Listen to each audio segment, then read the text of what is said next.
Welcome to the next edition of the Multi-County Row Crop Update, being brought to you on the fourth week of August on the topic of Are nematodes an issue in my operation? We will cover signs, symptoms, impacts on yield, and sampling methods in this 8-minute video. Hope you enjoy. This is Jason Mallard, Scriven County Extension Agent. In ag, we are always looking for ways to protect our crop and maintain or improve the yield. We are headed towards a time of year where we begin to assess our production for the year. Through this update, we wanted to take this opportunity to share with you the status of a research project. This particular field had a history of low to medium southern root knot nematodes. The producer planted a root knot resistant variety in several passes through this field. We can definitely see the benefit of the resistant variety in this field. Let's begin with the picture on the left. You'll notice we have two different varieties, one being the root knot resistant variety on the right and a non-resistant variety on the left. The one on the left has the appearance of a nutrient deficiency with off color and will probably end with a lower yield. This could also be confused with a disease. Below ground, we need to look for poor root development, root browning, swelling, or stunning of feeder roots. And with the pictures on the right, you can notice the gall formation from the southern root knot nematode. Plant parasitic nematodes are microscopic roundworms that live in the soil and feed on plant roots. There are many different types of plant parasitic nematodes throughout the state which feed on different crops. Here are some examples. This is Peyton Sapp from the Burke County Extension Office here. Jason's example of nematode pressure in cotton is very similar to what we see in corn and other crops as well. And this slide here is just showing typical symptoms of nematode damage in the corn. And in fact, one of our corn plots this year at the experiment station had areas very similar to this early season, and despite the use of counter as a nematicide. So Jason mentioned that there are various nematode species that are found in our crop fields in our area. And if we look back at the literature on nematodes, they don't affect each crop in the same way. And that's one big reason that we can have some success with solid crop rotation. But when you call us and you say, what's going on with my corn or any other crop, you look at a field like this and we're going to pull nematode sample, soil sample, and a tissue sample from the good and the bad areas. Very first thing, that's what I'm going to recommend. So let's take a look now at some specific information on a trial we had. So here in our long-term cover crop rotational study, sampling, just like I was telling you, can get you some pretty solid results. We're taking a look here at in 2018, the first year of our study, we planted this corn. It was following the cotton crop, and so these nematode samples were taken at the end of the cotton crop. We'll hear more about ideal time to take the nematode samples in a minute, but what we can see here is that the yields per plot by treatment were quite variable. That's the first thing that growers usually look at.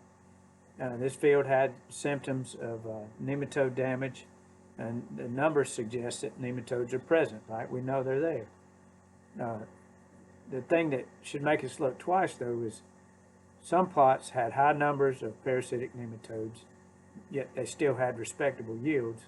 And then in contrast, some plots had low numbers of parasitic nematodes, and yet they had lower yields. And so if you just look specifically at, just for a second, at plot 402, so we had 203 colony forming units of Lance nematodes. So 60 or higher is the threshold where we should see damage. So we were well over that, yet the yield was 200 bushels. Plot 101, there we had only 4 Lance nematodes. Again, that's well below the 60. The root knot nematodes were elevated a good little bit. They were 270, which is above the 100 threshold for root knot, and that yield showed that it was 115 bushels.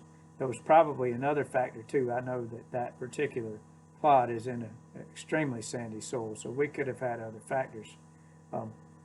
Then now go look at plot number 202. So it shows that something else allowed the corn quite possibly to thrive and grow out of the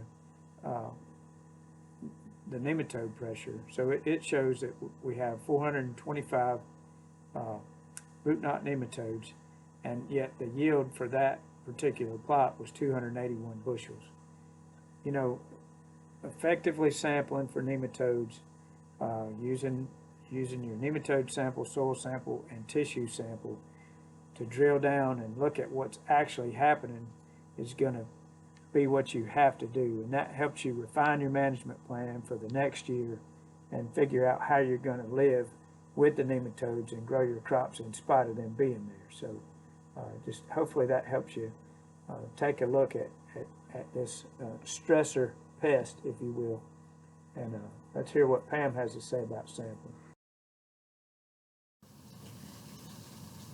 This is Pam Sapp, Extension Agent in Jefferson County, and as you can see in this picture, there's an example of a sampling pattern for collecting nematode samples across the field or a troublesome area or suspect area.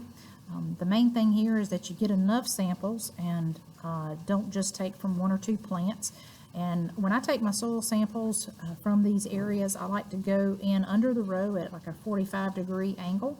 So I'm getting a little bit of the root zone of that plant where the nematodes actually live. When you take these samples, make sure your soil moisture is good. You want it to be right for good seed germination. In other words, don't take the samples when it's extremely dry soil conditions. And don't let those samples sit around in the hot sun. In other words, don't throw them on your dash and ride them around all day before you get them to the extension office. If you've got a cooler, that is the ideal situation to throw those in the cooler and get those as soon as you can to the extension office. Some times to think about for sampling: in cotton, October through November; peanuts, September through October; and soybeans, September through November, according to whichever group that you plant. Another way you can look at it is 2 weeks prior to harvest, up to 2 weeks after harvest, if you know exactly the areas that you had of concern. Just a few final notes as we close this out. Not all nematodes are going to show the same signs. So it is important, if we're seeing a crop that's not looking good, that we do test it. And also we can test for nematodes most any time. It does not have to be at the end of the year, but that's just the best time to get the best numbers. Also, we hope you've enjoyed this Tri-County row crop update being brought to you by Scriven County Extension, Jefferson County Extension, and Burke County Extension. If any of us can be of any assistance to you, please give us a call.